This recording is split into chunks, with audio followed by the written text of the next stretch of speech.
আসসালামু আলাইকুম, সবাই কেমন আছেন? অনেকদিন পর আপনাদের জন্য আজকে আরেকটা রিফ্রেশিং ড্রিঙ্কসের রেসিপি নিয়ে আসলাম। তার নাম হচ্ছে ব্লুবেরি মোহিতো। খুবই সিম্পলভাবে এটা বাসায় বানাতে পারবেন। তো চলেন দেখি এটা বানাতে আমাদের কী কী লাগছে।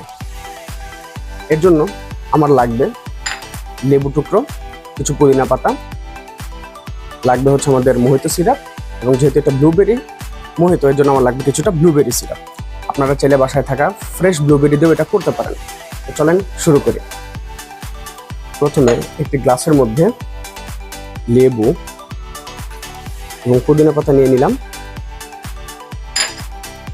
এরপর একটা মাডলার দিয়ে মাডেল করে নিচ্ছি। বরাবরের মতোই, এখানে বেশি চিপড়ানো যাবে না।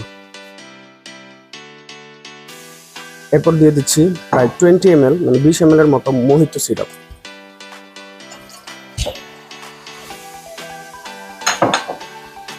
দিয়ে দিচ্ছি 20 ml এর মতো ব্লুবেরি সিরাপ। এবার এটাকে একটু মিক্স করে নিতে হবে।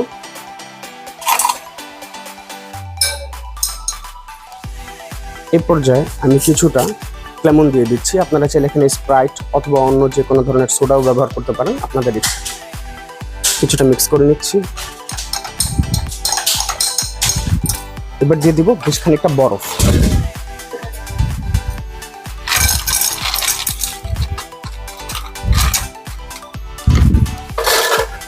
এবার আলতো করে আরেকটু মিক্স করে নেব।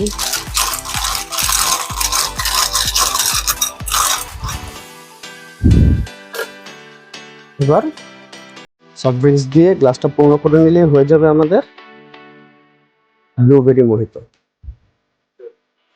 তৈরি হয়ে গেল মজাদার ব্লুবেরি মোহিতো। আশা অবশ্যই বানাবেন, কেমন লাগলো আমাকে জানাবেন। এরপরে আপনারা কি ধরনের ড্রিঙ্কসের রেসিপি চান কমেন্টসে জানান, আমি সেটা বানানোর চেষ্টা করব। ধন্যবাদ, আসসালামু আলাইকুম।